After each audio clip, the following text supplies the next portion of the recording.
have you ever experienced burnout?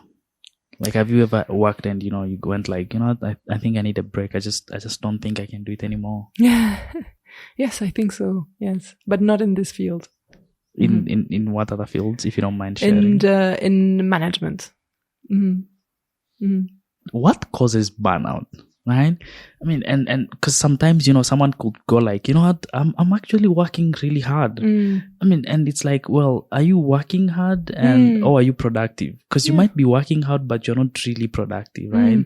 And so, what's the tipping point for also someone saying, you know what, I need a break. Yeah. I'm burnt out.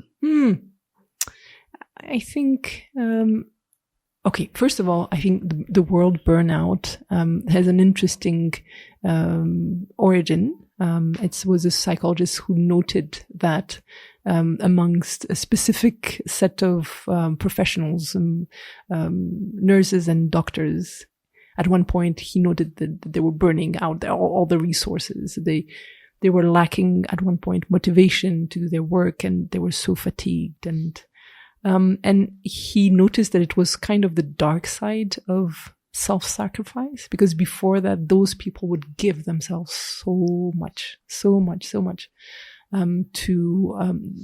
their work and not take care of themselves, really put their own needs aside. So what burnout, now we know that it can be, not only for them, but for any type of profession or even any type of care. It's related to a chronic source of stress. So it's not one stress. It's not something that happens to you and you have to deliver something at one time and then for the rest of the time you're okay. It's like a constant or a chronic level of stress with a requirement of delivering certain things on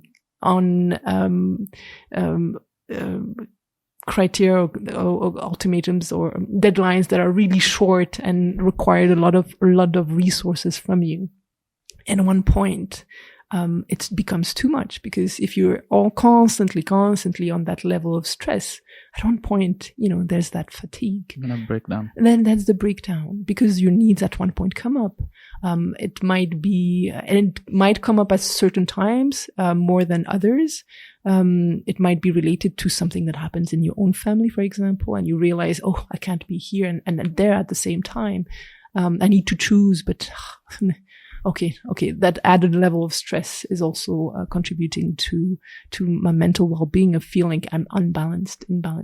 So when you're saying, I need to take a break, actually, when we talk about burnout, we need to think about it as a system. It's part of a systematic, chronic, the way of the work is being handled or dispatched.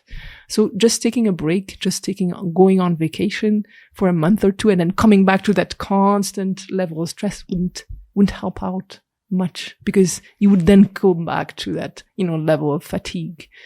The best way would be to have that discussion, or to really rethink on what are your needs and what is sustainable in terms of providing a product. Do you need help?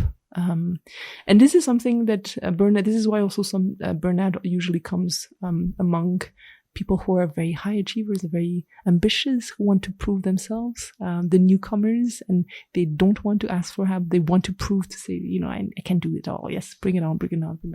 But at one point, it doesn't help. And it's actually a disfavor to the system to put yourself on that constant level of stress, because at one point you might break, and then the system might lose you. Instead of finding a way that is more harmonious and taking into account everyone's resources and capacities.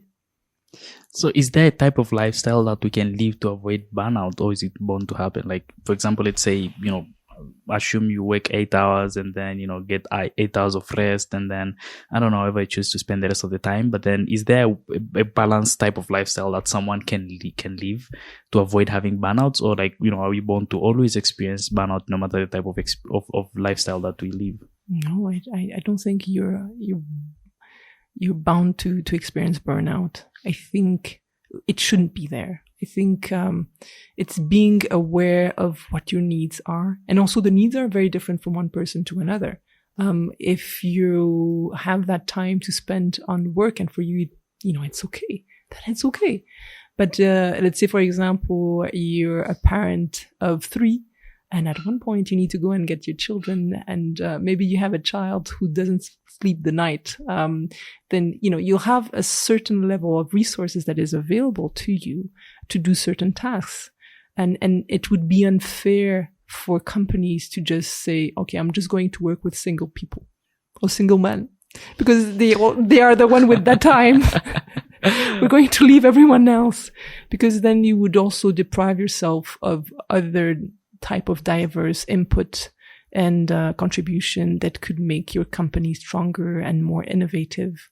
And actually, when you see companies that are thriving, these are the companies that take that balance, harmony of their employees into consideration. And it's really, really important to do that.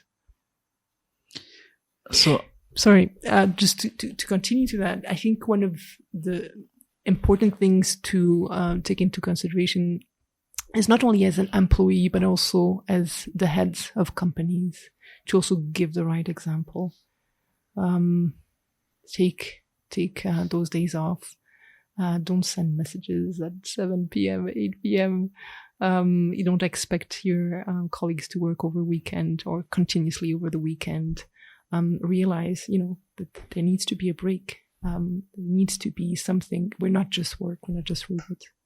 So burnout should not be a fatality. It shouldn't, specifically if we're now more and more aware of the importance of mental health and mental, the balance. It's really important if we want to have this, to stay on this course for a long time. Work-life balance, how do you define it? I think just balance.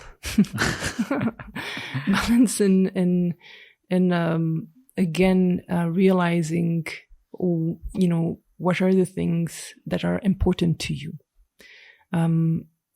Important to you, what are the things that can help you provide, can give you some strength and energy? So it's the capacity to see how to manage your life in a way that has meaning for you, that has joy for you, that has some form of happiness, something of fulfillment. That is, usually when you're in balance, these are the pointers that are going to come up. When you feel dissatisfied, or constantly stressed, unhappy, and usually these are also pointers of there's an imbalance somewhere, and where the imbalance is, then you can look at when you open your eyes and start analyzing more. Okay, what is happening? What am I doing in my day, during my day? Where does this stress come out? So the balance, there's pointers. Yeah. Mm-hmm. Most college students nowadays are missing that, right? Mm-hmm. The ability to say, these are the things I want to do, and these are the things I'm going to be doing, and, these are the things I want to focus on, right? And I've been hearing from a lot of students that, I'm experiencing burnout. I think I need to take a break. And it seems like it's becoming a pandemic in a way, right? It's just that, everyone is saying the same things. And I'm like, how many people are actually experiencing burnout, and how many people think that they're experiencing it, or they just need a break? Probably they haven't been getting enough hours of sleep, or they're not eating well.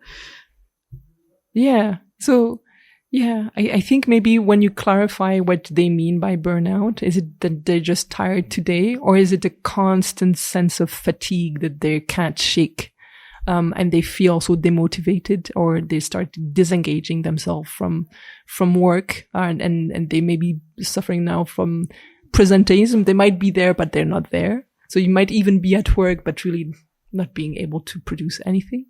So these would be, signs of burnout. But if you feel like really stressed and tired, it might be signs of, maybe you might feel that you're going to go into burnout. And that's also important to note. Whatever it is, there's an alarm that's ringing and that they should take into consideration.